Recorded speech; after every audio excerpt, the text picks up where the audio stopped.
passion comes up a lot. Where do you think that passion for the station comes from? Oh, good question. I think it's the people. I've always been a firm believer that the people are what make KCPR. I think on its own, KCPR is at the base level a radio station, and we do a lot of cool things, but it's the people that make it and their creativity and their drive. And I think that passion it comes from feeding off one another. I know I felt that through everything I've done for KCPR.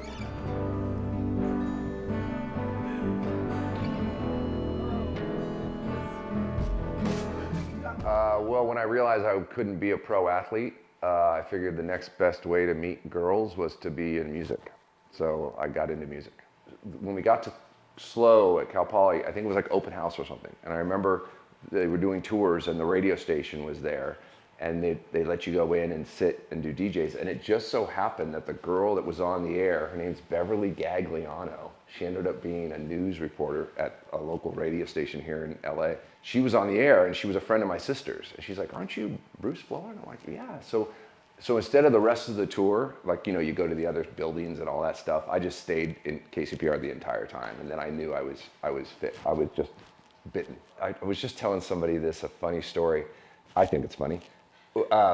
We were so, you know how you guys are like out and about now and you're doing stuff in the different promotions and things. We were very good at that. We would like broadcast shows from downtown venues and stuff.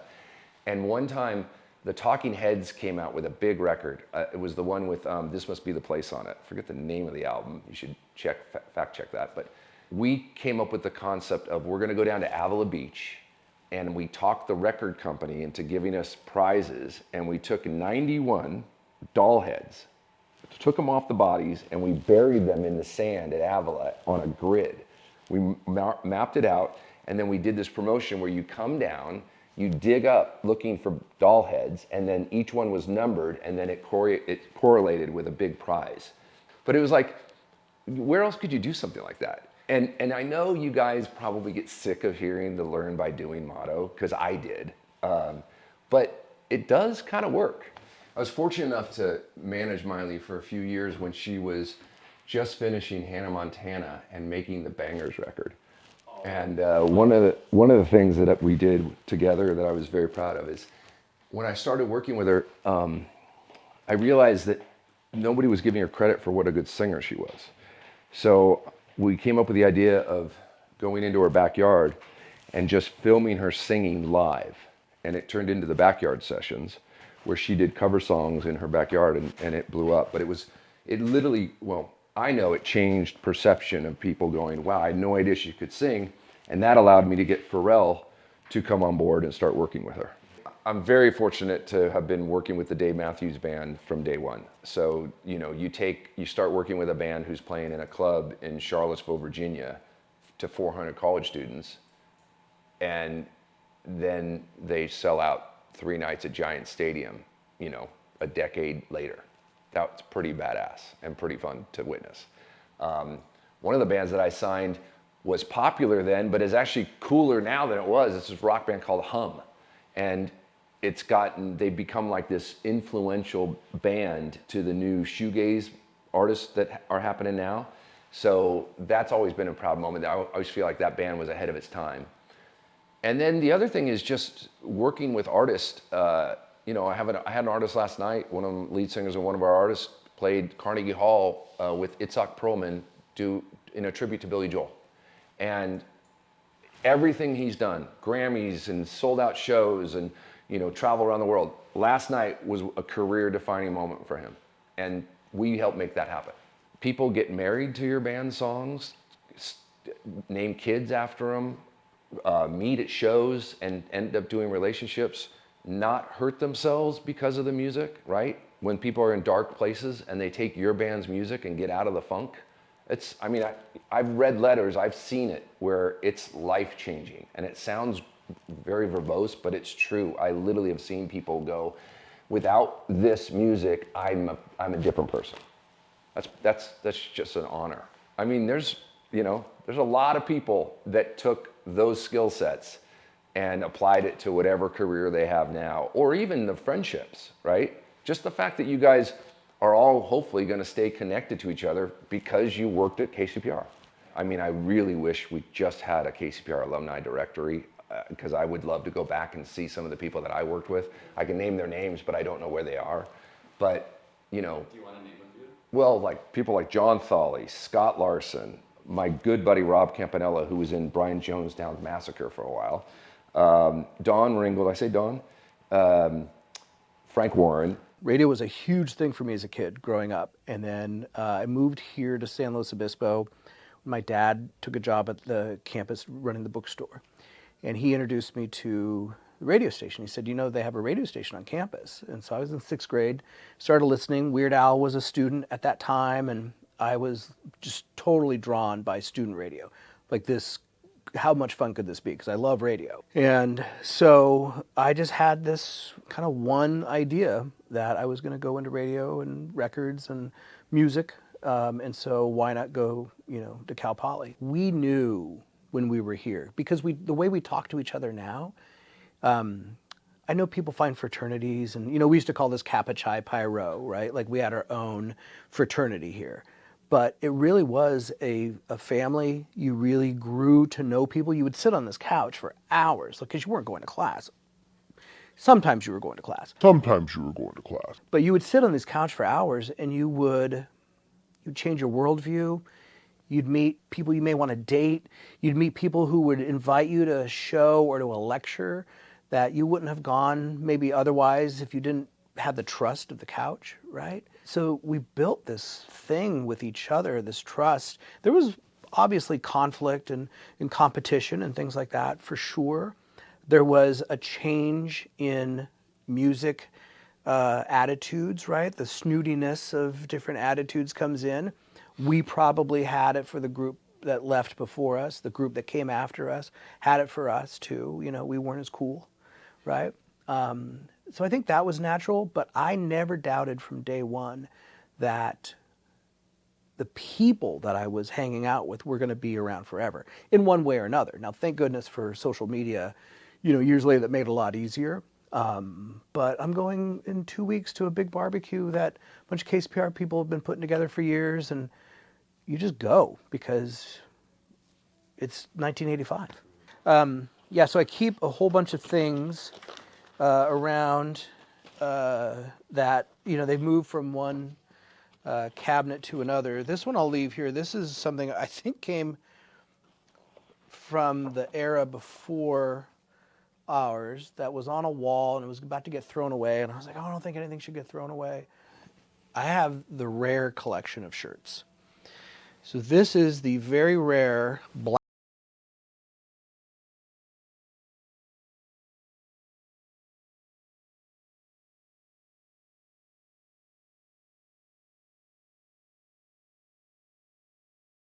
The Blow Your Mind shirt. That's a guy named Dean Clark.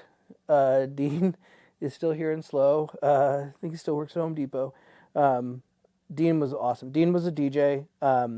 Somebody took his picture, could have been Scott, and created this thing. So this was a big selling shirt, but they made 2 of these long sleeves, and I still have one of them. Well, the relationship to music is very important, for sure. It's a unique form of expression, I think, and friendship and learning. You know, personally, I had to drop classes when I was manager because I was spending too many hours in the station. So, and there were other people doing the very same thing. It's just how it is. I actually got to interview an alumni on air last year, and just talking with him about the station. And it was just so crazy because I was asking these questions like, how was it? Like, what was the vibe like? And the way they describe it is not far off from the way it is now. Like, they're like, it's just a fun community of people, and we all love music, and we all love like the arts and all that stuff. And I was like, wait, it's pretty much the same as it is now. But it's so cool to like have this long legacy of KCPR alumni that like we have a connection to just because we were a part of this awesome like organization. Yeah, I mean, and it's been described as... I do need to talk in 30 seconds. Okay. Sorry. Speak your truth. Let me. That was Heart Killer by Dr. Dog and Hollow Boy by This Is Lorelei off of their newest album, Hollow Boy. So if you like that, you should go check out the rest of that awesome album. Came out, I think, a few months ago. I don't remember exactly, but I remember growing up, we would always listen to Sirius XM's Alt Nation. That's what my mom would play in the car all the time. And that's, I think, why I mean, that's part of why I love music and radio, but there was this one lady, I think her name was like Madison or something, and growing up, like, she's the voice I would hear in the car. And so now when I hear her as like an adult, I'm like, oh my God, this is so nostalgic. Like, I love hearing her voice and seeing the music she's playing.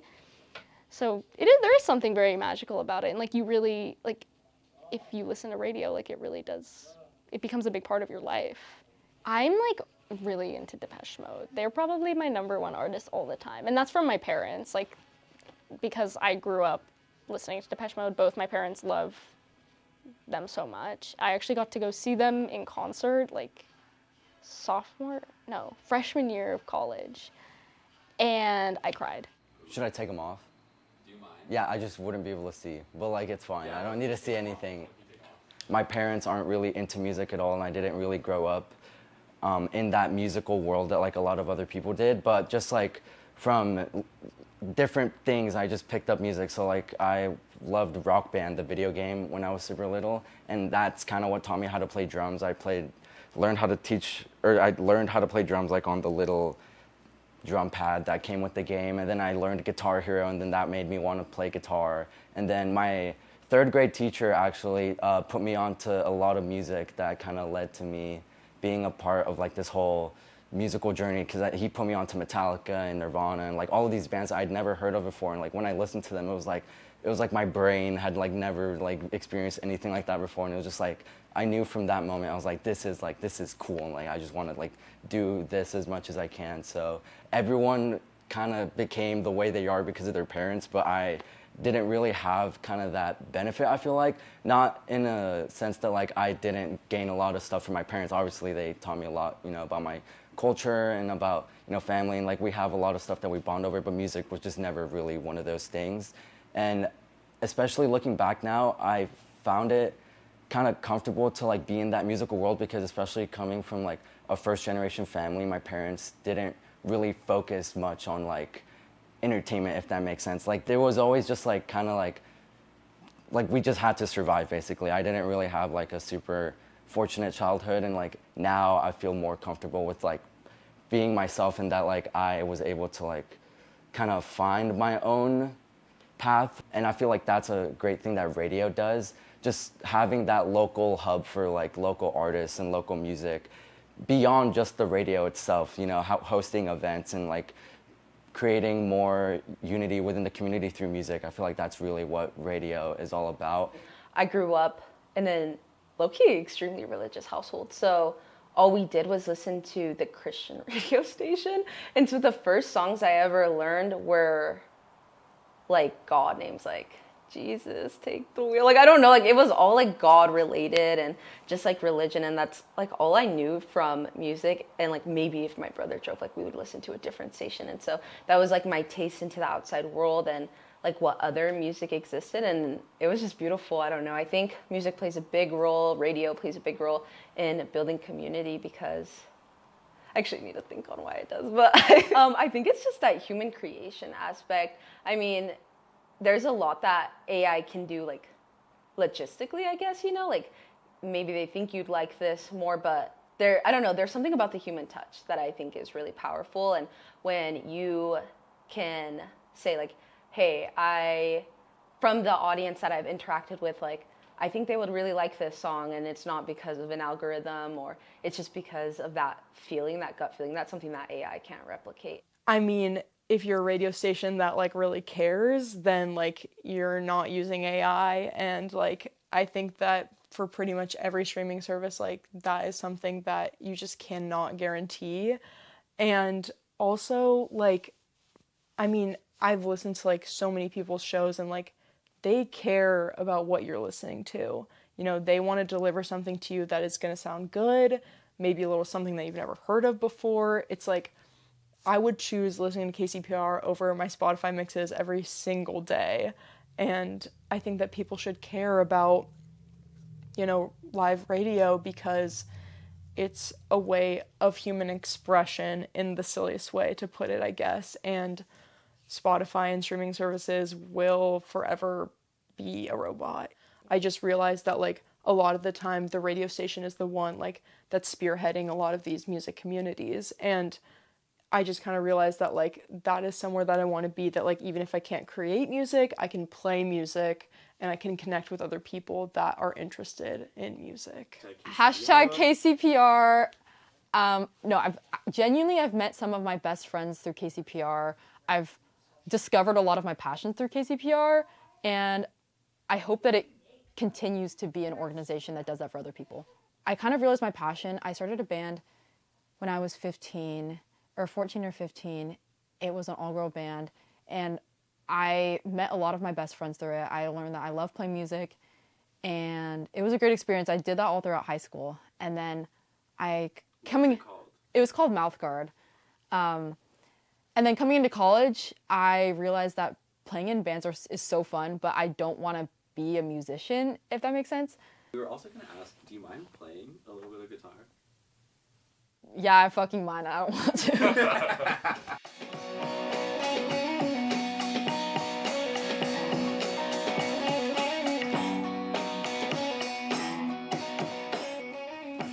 I mean, I think the cool thing about radio is that even though the popularity of it might ebb and flow, the ethos and the true supporters of it will never die, which I think is amazing. I think it's also cool to be connected to something that has so much history and culture, like radio, and especially KCPR being around for such a long time and having so many alumni that have gone through and have been DJs. It's cool to contribute to that culture and see where it's going to be progressing in the future.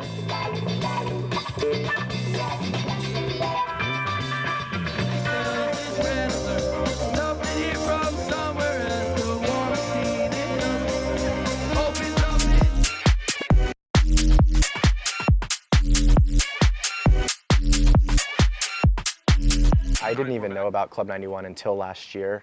Madeline put it on my radar, and I've always been into electronic music. I've always been into playing it on my radio show, but I didn't really know how it fit into the scene of San Luis Obispo besides Shebang with all the house artists. So it really feels cool to create a platform for that, and then also to be able to communicate with the alumni like Valanche.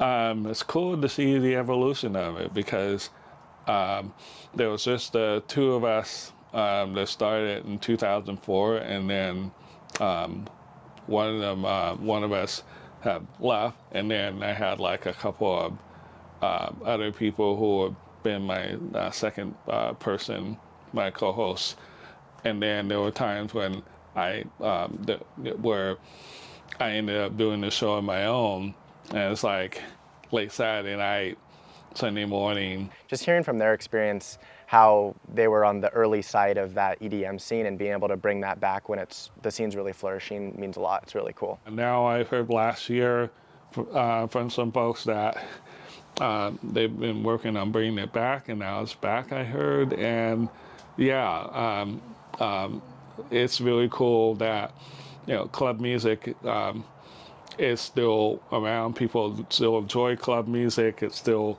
trickling down, and I'm glad that the show is still having some legs and having interest.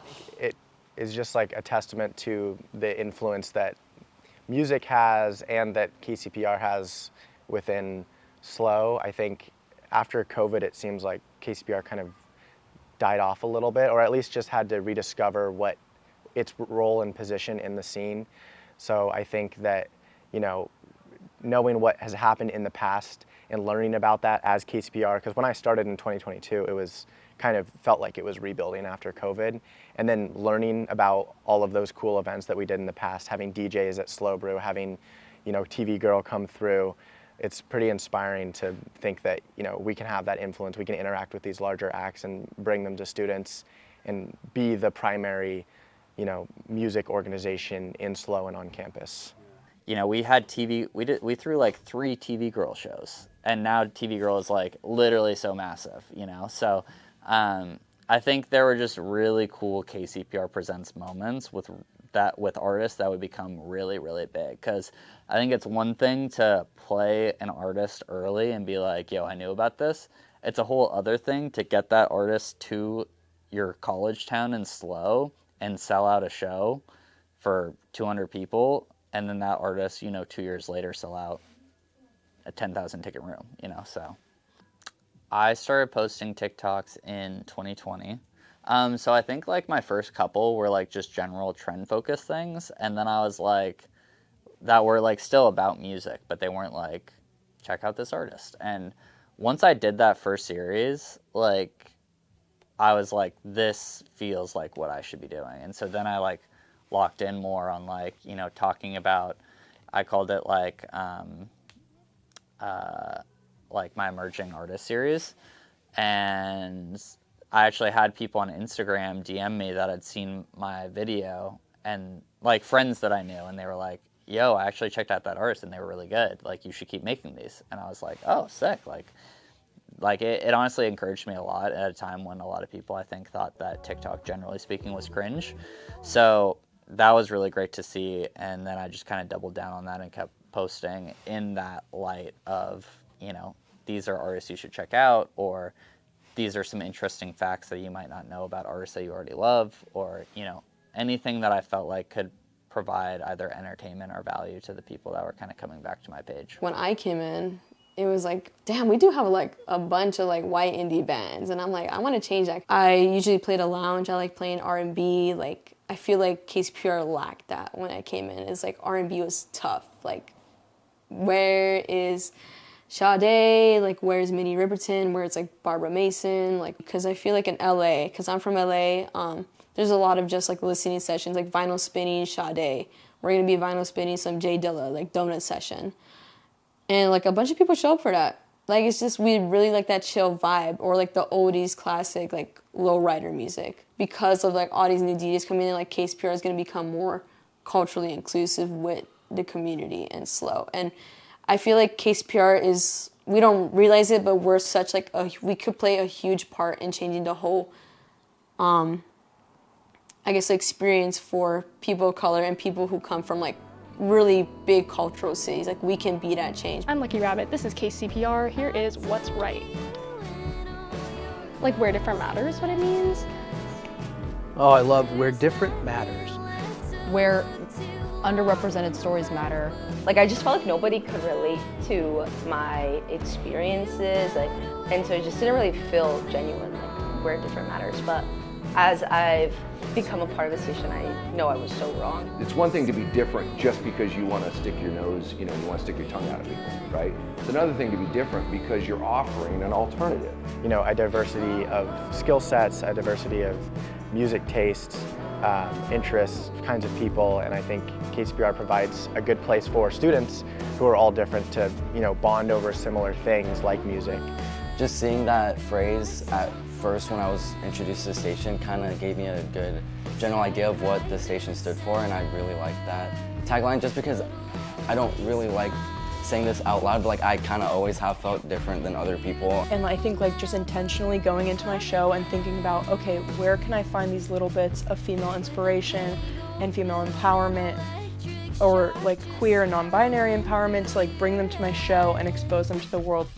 Gosh, I'm someone who's like, I always want things to get better. Like, I don't know, and I see it. I see so much potential in KCPR. I think it's amazing the way it is right now, but there's always, and there's always gonna be room for growth. I think that's just life, And so I would hope in 10 to 15 years that the station is even better than it is now. I would hope that it's expanded, that there's more people, that there's more podcasts, that there's just more content being created there, more experimenting, more community, just a place where more people are feeling accepted, and where more people can get to say that they were a part of it, because I think the experience is so special. So, gosh, Pebbles just the most sweet girl ever. I think she's really special and perfect, and she's honestly also just a big part of KCPR. I've always loved small dogs, so getting to go in the station and know that Pebbles gonna be there is just the sweetest thing ever. Makes me so happy. And my friends and I who worked there played this record all the time. This is No Other by Gene Clark. He was a member of the Byrds. I just bought this Drive-By Truckers album, A Blessing and a Curse, off of eBay. It was $5. It's very cheap. Can I get a shot of that next to your tattoo? Yeah. Crazy. And like your necklace too. Yeah, I'm a Pisces, so. All right, so this one here is another favorite of mine. This is from a duo from the UK called Fila Brasilia. This is a really awesome Japanese Beck single that my friend got me. You can see him here. He's really beautiful.